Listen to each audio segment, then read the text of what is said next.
everyone, welcome to the show. Have you ever thought about what it would be like to live in a world where you could trust no one? Hmm. I imagine that would be pretty terrifying. Yeah, that's the kind of world Sterling Kirkland paints in his book, Constant Betrayals.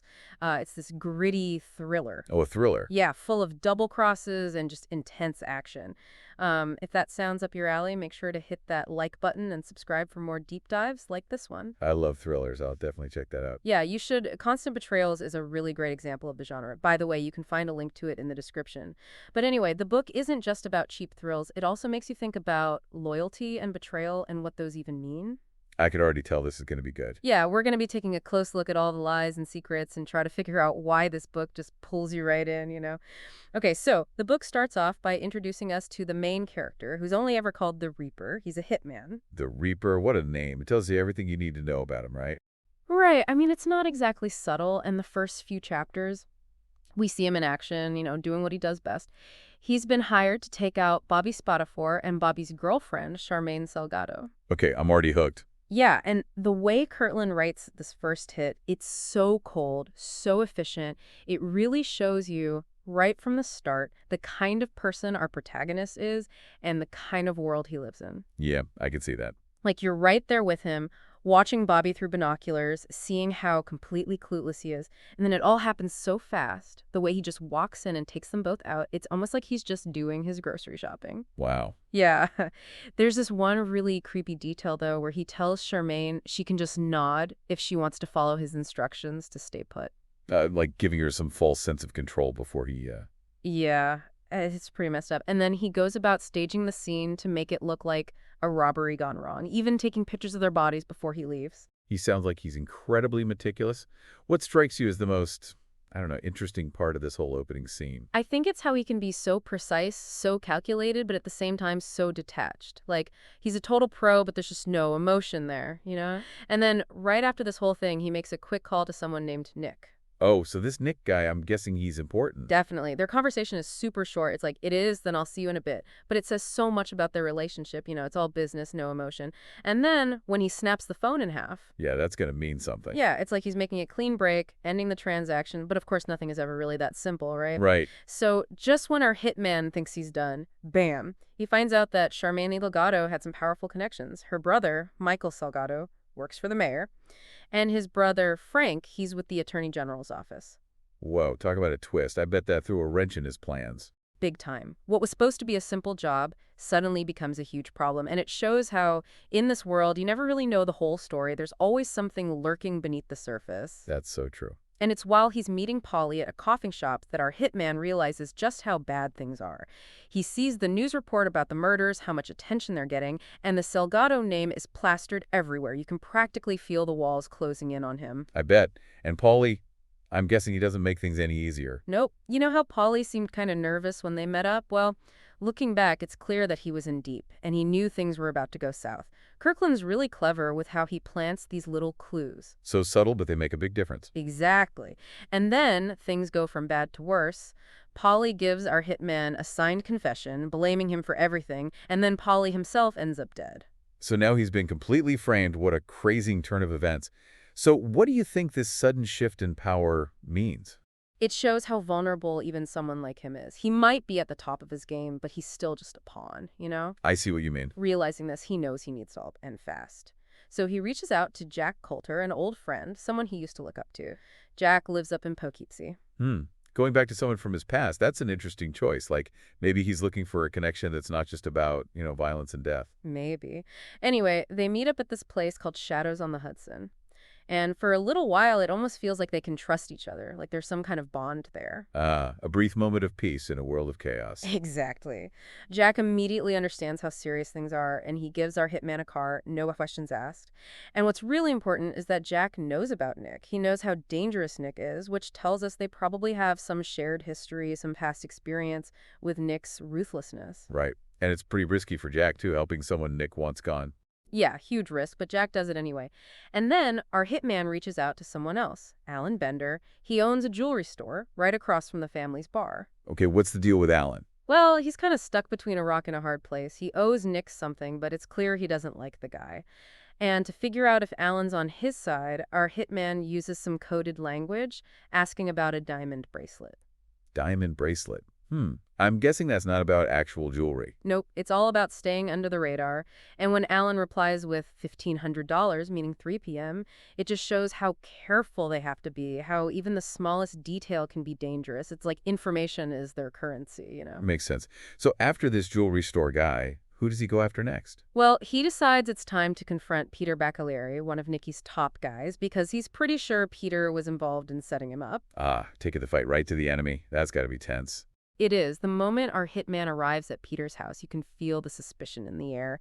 And to make things even more complicated, Peter's girlfriend, Adriana, is there. Uh-oh, that can't be good. Not at all. He ends up interrogating them both, desperate to find out the truth. And does he? Does he find out why Nick betrayed him? Oh, he does. And the reason is just, well, it's almost funny in a really dark way. It says so much about the kind of people who run things in this world. What was it, something ridiculous? Completely. Get this. Nick ordered the hit on our guy just because he thought Patsy DeAngelis should have been shot in the chest or stomach for a proper funeral. Can you believe that? No way. Seriously? Seriously, it shows how twisted their thinking is. It's not about logic or strategy. It's all about their egos and these petty grudges. Wow. It's terrifying how quickly things can escalate. Totally. And then Peter's forced to call Nick, and Adriana freaks out. She yells, "It's a trap. He's here, and he's going to kill us." I bet that confirmed all his fears.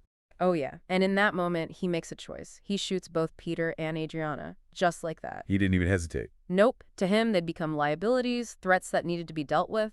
It shows how fragile trust is in this world, how quickly allies can turn into enemies. Yeah, no kidding. So what happens next? He's on the run now, right? Right. He needs to disappear, so he goes to Steve Dramaldi to get a car.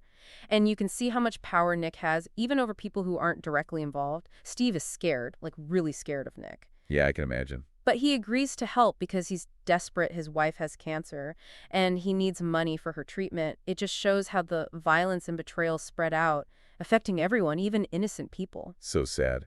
And then right as our guy is there, Steve gets shot by someone else. Talk about bad timing. Oh, no. That's awful. Yeah, it's another twist that throws everything off balance. And our hitman is forced to keep running, never knowing who's coming for him next.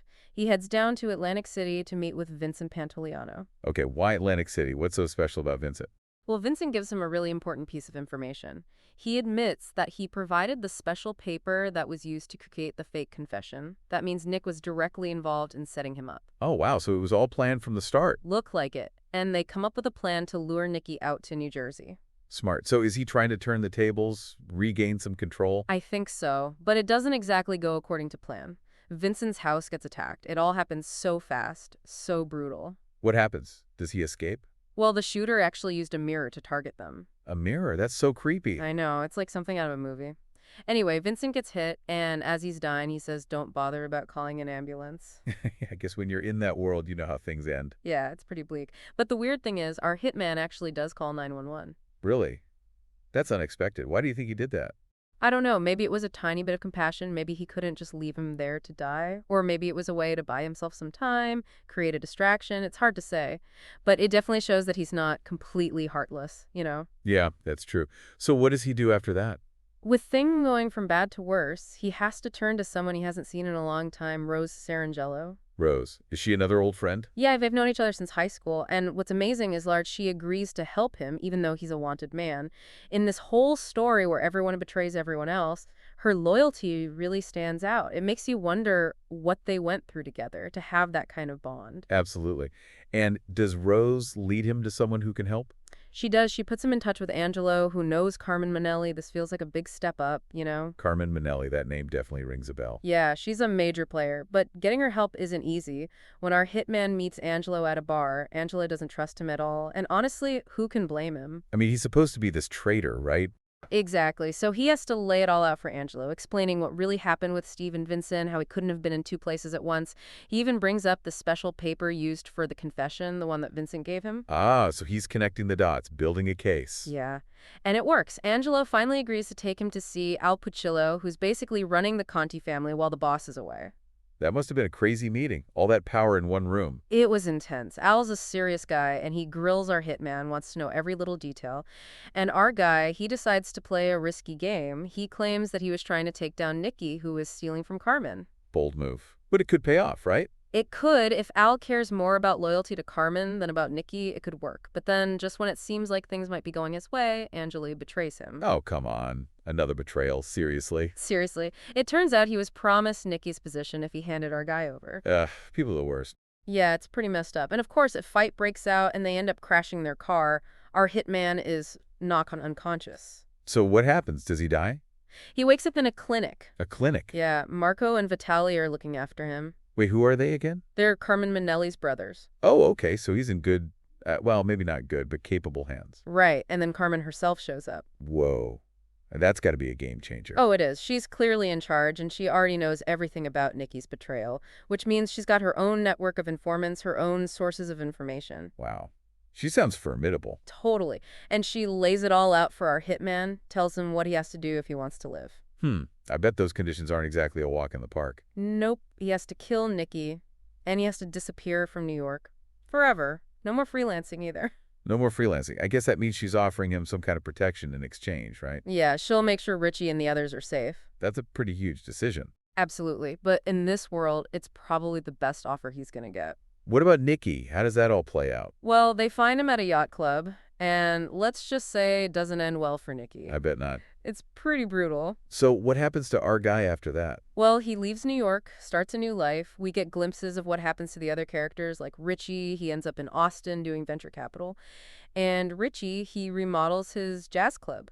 Wow, so they all try to move on. Yeah, in their own ways. Even Alan and Jamie, they move to Tutati, and they want to open a restaurant. They even ask our guy to be a part of it. But does he? Does he join them? It's not that easy, you know. He's still haunted by everything that happened. He feels uneasy, out of place, even when he's just having coffee with the owner of the local coffee shop. He just can't escape his past, huh?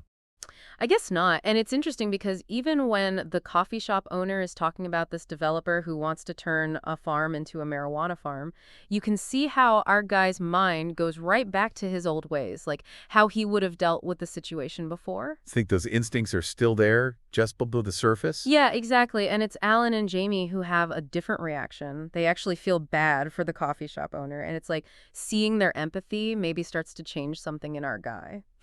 Maybe.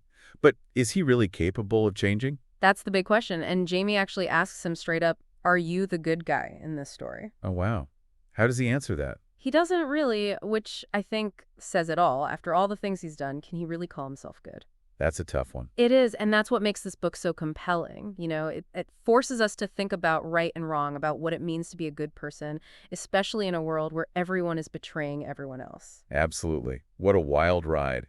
It really was. And that brings us to the end of our deep dive into Constant Betrayals by Sterling Kirkland. It's a really powerful story, full of twists and turns you wouldn't believe. Yeah, it makes you question everything you thought you knew about trust and loyalty. So what do you think? What was your favorite moment of betrayal or the twist that surprised you the most? Yeah, let us know down in the comments. What did you make of our hitman's journey? Did you think he was capable of changing? Or was he always going to be stuck in the past? And don't forget to like and share this episode with anyone who loves a good thriller, especially one that makes you think. Oh, and if you haven't read Constant Betrayals yet, we highly recommend checking it out. You can find the link in the description below. Before we go, I want to leave you with something to think about. Yeah, a little food for thought. In a world like the one in Constant Betrayals, where everyone seems to be looking out for themselves, is true loyalty just a fairy tale? Or is it something rare and precious, something worth fighting for no matter the cost? What would you be willing to sacrifice for someone you truly trusted? Think about it. And we'll see you in the next deep dive. Bye, everyone. See ya!